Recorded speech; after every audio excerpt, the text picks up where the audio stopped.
옛날 진천의 어느 마을에 송반이라는 선비가 살고 있었습니다. 그는 똑똑하고 포부가 큰 사내였지만 서자 출신이었기에 그 뜻을 이루기 어려웠지요. 그 탓에 지식을 넓혀도 쓸 길이 없는 걸 알았지만 그럼에도 송반은 공부를 포기하지 않았습니다.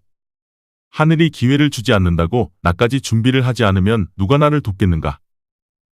그러던 어느 날 송반에게 기별 하나가 왔습니다. 자네에게 제안을 하나 할까 하네. 네, 7살 난 아들의 스승이 되어줄 수 있겠나? 이는 진천 최고의 권세가 유대감에게서 온 것으로 능력을 펼칠 기회만 찾고 있던 송반에게 이보다 좋은 기회는 없었습니다. 이에 송반은 편지를 받자마자 불이 나게 유대감에게 달려갔지요. 부족한 제게 제안을 주시다니 감사에 몸둘 바를 모르겠사옵니다.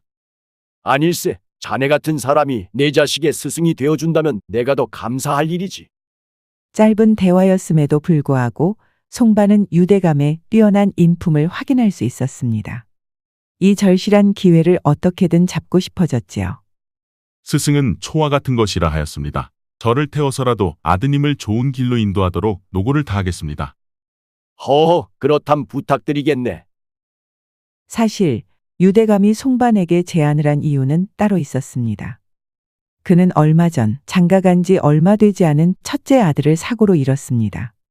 그 충격에 관직도 내려놓고 고향 진천으로 와 휴양을 하던 중 우연히 송반과 마주하게 되었지요. 서자임에도 불구하고 똑똑하고 바른 송반을 보고 그는 죽은 맏아들이 떠올랐습니다. 우리 아이도 딱 저리하였는데. 이에 곧바로 송반을 집으로 불러들인 것이었지요. 송반은 유대감의 막내 아들을 성심성의껏 가르쳤습니다. 유대감의 막내 아들 또한 송반을 형처럼 따르니 두 사람은 곧 친형제처럼 가까워졌지요. 형님, 아니 스승님, 궁금한 것이 있사옵니다. 그래, 무엇이든 물어보거라. 스승님은 모르는 것이 하나도 없는 것 같습니다. 어떻게 그럴 수 있으십니까? 허허, 녀석아. 내 눈엔 그리 보일지 모르지만 세상은 더욱 넓고 나도 모르는 것이 아주 많단다. 그러니 너도 더욱 학업에 정진하여 큰 세상을 볼 수 있는 눈을 길러야 된단다. 그렇군요. 알겠습니다, 스승님. 그뿐인가요? 송반은 자신을 알아봐준 유대감 또한 친부모처럼 모셨으니 그들은 가족과 다를 바 없는 사이가 되었습니다. 시간이 흘러 송반이 유대감의 집에 온 지도 어느덧 1년이 지난 어느 날, 삭막했던 겨울도 지나고 꽃피는 춘삼월이 되자 온 산천엔 봄맞이를 나온 젊은 남녀들이 때를 이루었습니다. 그렇다 보니 이곳 진천에도 눈맞은 연인들이 한둘이 아니었지요. 파릇한 봄날 따뜻한 날씨와 사랑스러운 연인들을 보니 제 아무리 우직한 송반이라 해도 심중을 굳게 하기 어려웠습니다. 송반은 싱숭생숭한 마음을 달랠 겸 뒷산에 올랐습니다. 꽃이 피어 색이 물드니 이리 아름다울 수가 없구나. 그늘 좋은 나무 아래 누워 집집마다 활짝 핀 살구꽃을 바라보며 잠시 쉬고 있는데 문득 산 아래에 집에 서 있는 웬 아름다운 여인을 발견했습니다. 꽃나무 아래에 서서 하늘색 치마를 살랑이고 있는 여인은 꽃인지 사람인지 분간할 수 없을 만큼 화사한 미모를 가지고 있었지요. 여인의 미모에 송반이 넋을 놓고 그녀를 바라보는데 그 순간 그는 깜짝 놀라고 말았습니다. 으엇, 여인 또한 움직이지 않고 꼿꼿하게 서서 송반을 바라보고 있었으니까요. 서로의 시선이 통했다는 사실에 송반은 자기도 모르게 얼굴이 달아올랐습니다. 하지만 그것도 잠시 그는 온몸에 소름이 돋았지요.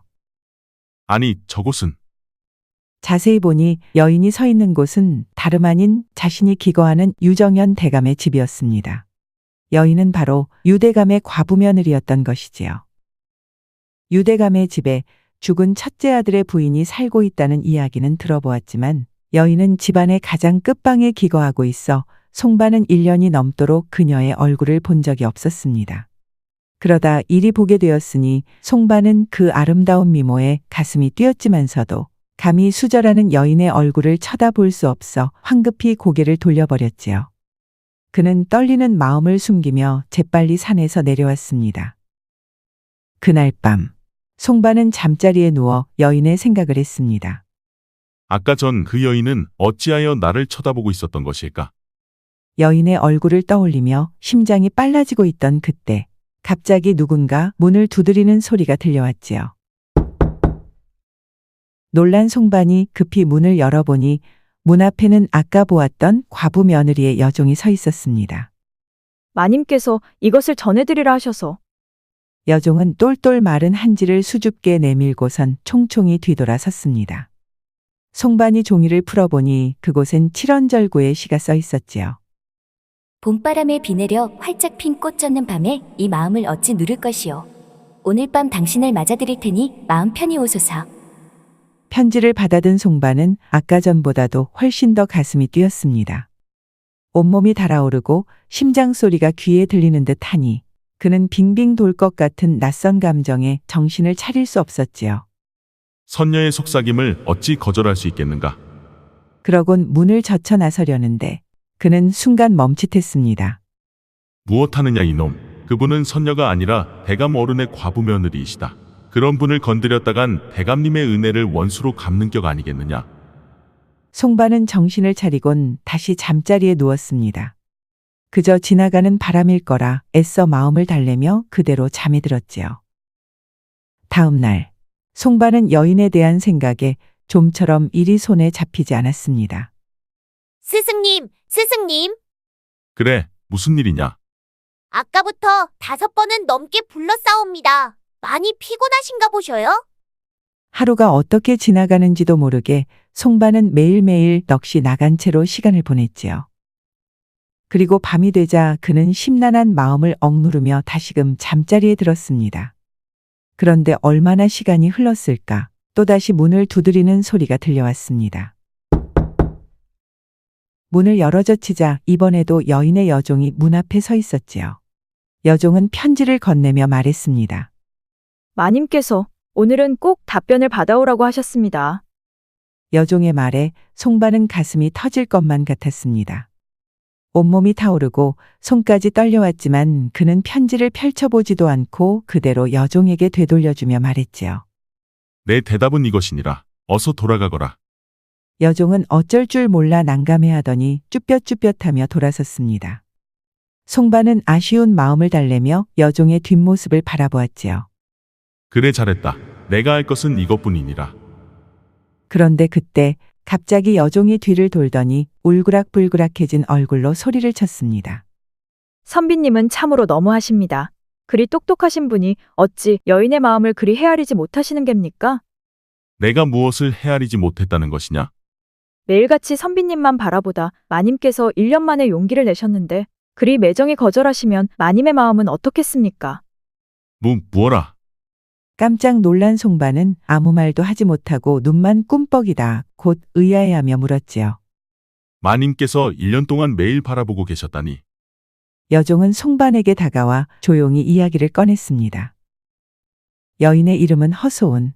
그녀는 시집 온 지 2달 만에 평생의 짝지 서방을 잃었습니다. 그리곤 아무 연고도 없는 이곳 진천에서 살게 되었지요.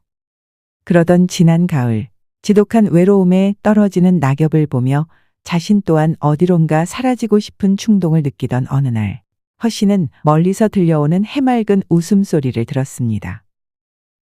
이끌린 듯 다가간 그곳에서는 송반이 유대감의 둘째 아들과 놀이를 하고 있었지요. 그리 차면 어찌 되겠느냐? 아이 참 스승님, 한 번만 봐주시어요. 그들의 모습이 어찌나 좋아 보이던지 허 씨는 자기도 모르게 눈물을 흘렸습니다. 서방님이 살아계셨다면 내 아이가 아버지와 뛰노는 모습을 볼 수 있었을 텐데. 그날 이후 허 씨는 매일같이 이곳에 찾아와 그들의 모습을 지켜보았습니다. 그러면서 점차 자기도 모르게 송반에게 빠져들게 되었지요. 혹 도련님이 다칠까 조금도 힘을 주지 않고 계시는구나. 어찌 저리도 자상하실까? 저런 분에게 안기면 어떤 느낌일지. 그렇게 매일매일 송반을 지켜보던 허 씨는 어느 날 송반이 산에 올라가는 것을 보았습니다. 오늘은 어쩐 일로 저길 올라가시는 게지? 허 씨는 궁금한 마음에 산에서 잘 내려다 보이는 자리에 서서 송반을 바라보았지요. 저기서 쉬려고 그러셨나 보구나. 나도 저분 곁에 함께 누워 쉰다면 얼마나 좋을까? 그런데 그때 그녀는 송반과 눈이 마주쳤습니다. 순간 허씨는 시선을 피해야 함을 알면서도 온몸 가득 차오르는 짜릿함에 좀처럼 시선을 돌릴 수 없었습니다. 그렇게 두 사람은 잠시 동안이나마 뜨거운 시선을 나누었지요. 그리고 그날 밤, 허씨는 굳은 마음을 먹고 다짐했습니다. 이래선 안 된다는 걸 알지만 이 마음을 더 이상 외면할 수 없구나. 그녀는 떨리는 손으로 붓을 집어들어 자신의 마음을 한 글자 한 글자 꾹꾹 눌러 담아 시를 적어 보냈습니다. 오늘 밤 당신을 맞아드릴 테니 마음 편히 오소서. 사실을 알게 된 송반은 끓어오르는 마음을 더 이상 참을 수 없었습니다. 그는 의복을 갖추고 당장 여인에게 달려갔지요. 부인, 선비님, 한편 밖에서는 새벽잠 없는 노인이 마당을 거닐고 있었으니 바로 이 집의 주인 유대감이었습니다. 새벽 공기를 마시며 산보를 하던 그는 문득 며느리 방에서 흘러나오는 남자의 목소리를 듣게 되었지요. 내 부인을 품고 싶은 마음을 참기 어렵구려. 목소리를 들은 순간 그는 한 번 더 놀라고 말았습니다. 방 안에서 들려오는 목소리의 주인은 다름 아닌 송반이었으니까요. 아들처럼 거두어 주었더니 감히 이따위 짓을 하다니. 이 괘씸한 놈을. 유대감은 분노에 치를 떨었습니다. 그는 날카로운 단도를 꺼내와 방으로 들이닥치려 하였지요. 이놈을 그냥. 그런데 그때 문 너머로 송반의 말이 들려왔습니다. 네, 당장이라도 그대를 안고 싶습니다. 허나 저는 한 아이에게 인생을 가르치는 스승입니다. 스스로 예의도 법도도 지키지 않는다면 감히 누굴 가르칠 수 있겠습니까? 또한 유대감님께서 별 볼 일 없는 저를 거두어 주셨는데 제가 부인을 품는다면 이는 은혜를 원수로 갚는 격이 아니겠습니까? 저는 대감어른의 은혜를 저버릴 수 없습니다. 부디 제 처지를 헤아려 주십시오. 알고 보니 송반은 예의를 지켜 여인의 마음을 거절하고 있던 것이었습니다. 이를 깨달은 유대감은 조용히 손에 쥔 단도를 품속에 넣었지요. 그리곤 몸을 일으켜 제 방으로 돌아갔습니다. 이튿날 아침, 유대감은 송반을 불렀습니다. 대감어른 부르셨습니까? 그런데 이게 무슨 일인가요? 명을 받고 들어선 자리엔 유대감의 과부 며느리 허씨도 함께 있었습니다. 그 순간 송반은 어젯밤 일을 유대감에게 들켰다 생각했지요. 어르신. 그가 민망해하며 자리에 앉자 유대감이 말했습니다. 이 상황을 보면 내가 자네를 왜 불렀는지 알 수 있겠지. 송반은 떨리는 몸을 간신히 지탱하며 말했지요. 그동안 제게 베풀어 주신 은혜 평생 잊지 않겠습니다. 당장 짐을 싸고 이 집에서 나가겠습니다. 그러곤 몸을 일으키려는데 돌연 유대감이 그의 손을 잡았습니다. 어르신, 자네에게 부탁할 것이 있네. 먼저 떠난 나의 아들 대신 자네가 나의 아들이 되어줄 수 있겠는가? 유대감의 말을 들은 송반은 감동에 눈물이 흘렀습니다. 자신의 아들이 되어달라는 것은 곧 청상과부인 며느리를 아내로 맞아 함께 살자는 이야기였으니까요. 여부가 있겠습니까? 감사합니다, 대감어른. 그렇게 송반과 과부 허씨는 혼례를 치르게 되었습니다. 항상 외톨이로 살아왔던 그에게 진짜 가족이 생기는 순간이었지요. 그리고 그날 밤, 송반은 드디어 꿈에 그리던 허씨를 안을 수 있게 되었습니다. 당신이 내 품 안에 있다니 이게 정녕 꿈이 아니란 말입니까? 서방님의 품에 안길 날만을 손꼽아 기다려왔습니다. 어서 저를 품어주시옵소서. 그렇게 두 사람은 떠오르는 아침에보다도 더욱 뜨겁게 사랑을 불태웠지요. 허씨의 남편이자 유대감의 아들이 된 송반은 이제 거리낄 것이 없었습니다. 그는 신분의 벽을 뛰어넘어 자신의 꿈을 마음껏 펼칠 수 있었지요. 송반은 당당히 과거에 응시해 장원에 급제하게 되었고 날이 갈수록 승승장구하여 훗날 대도호부사를 거쳐 병조판서의 자리에까지 올랐습니다. 자신을 거두어준 아버지 유대감보다도 더욱 높은 자리에 오른 것이지요. 하지만 그는 나라에서 가장 높은 재상의 위치에 올랐음에도 절대 자만하지 않고 자신의 공을 모두 유대감에게 돌렸습니다. 제가 한 것이 무엇이 있겠습니까? 이게 다 저를 품어주신 덕분입니다. 감사합니다, 아버지.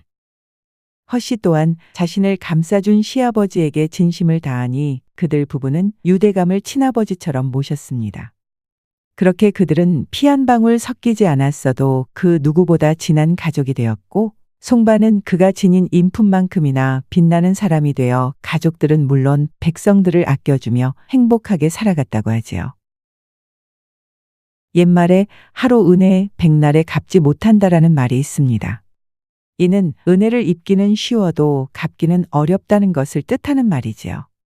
이렇듯 누군가는 은혜를 쉽게 잊어버리지만 이야기 속 송바는 유대감에게 받은 은혜를 저버리지 않고 이를 갚기 위해 노력했습니다. 그 덕에 그는 아름다운 여인을 부인으로 맞이한 것은 물론 새로운 가족까지 얻을 수 있었지요. 살다 보면 때때로 고마웠던 사람들을 잊어버리곤 합니다. 상황이 맞지 않아서, 시간이 없어서 이런 여러 변명 뒤에 숨어 외면하고 있을지 모를 일이겠지요. 하지만 오늘만큼은 변명을 내던지고 은혜를 베풀었던 이들에게 연락해보는 것은 어떨까요?